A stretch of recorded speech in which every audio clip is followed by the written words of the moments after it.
সবচেয়ে মজার কথা কি জানেন, কোনো বান্দা যদি নিজে থেকে চায় আমি পরিবর্তন হব, সে ছেলে হোক কিংবা মেয়ে হোক, সে যদি অন্তর থেকে সে যদি এতটুক চায় আমি পরিবর্তন হব, আল্লাহ পাকও তাকে পরিবর্তন হওয়ার জন্য সাহায্য করেন। কত বেনামাজি এখন নামাজি হয়েছে জানেন? সুবহানাল্লাহ। কত নামাজি এখন তাহাজ্জুদ ওয়ালা হয়েছে, হাজার হাজার আছে।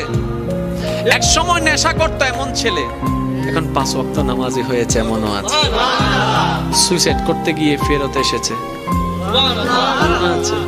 এক সময় যে কথার আগে হাত তুলতো, সে এখন গালি শুনলো মুস্কি হাসি দেয়।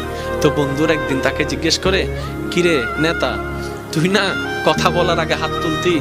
তখন সে বলে, পাগল ছিলাম তখন তুলেছি, বুঝতে পেরেছি ওই জগতে কিছু নাই, আল্লাহর প্রেমের ধৈর্যের জগতে অনেক বড় নিয়ামত আছে।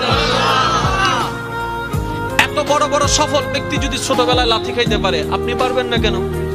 আর সবার কথা বাদ দেন, ও নবী, আপনি শুধু একবার বলতেন জিবরাইল উল্টাই দিত, আপনি বললেন না কেন?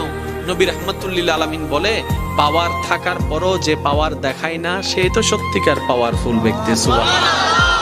যার হাতে কিছু নাইতে হবে, দেখ চিনস নাই হন, এই আর নাম জানোস না, আর বা ফোন চিনস না, যার তো নাইতে হবে। আর যার থেকে আছে, যার থেকে পাওয়ার আছে, সে কি চুপ। যার থেকে সত্যিকার ক্ষমতা থাকে, সে কখনো কথা বলে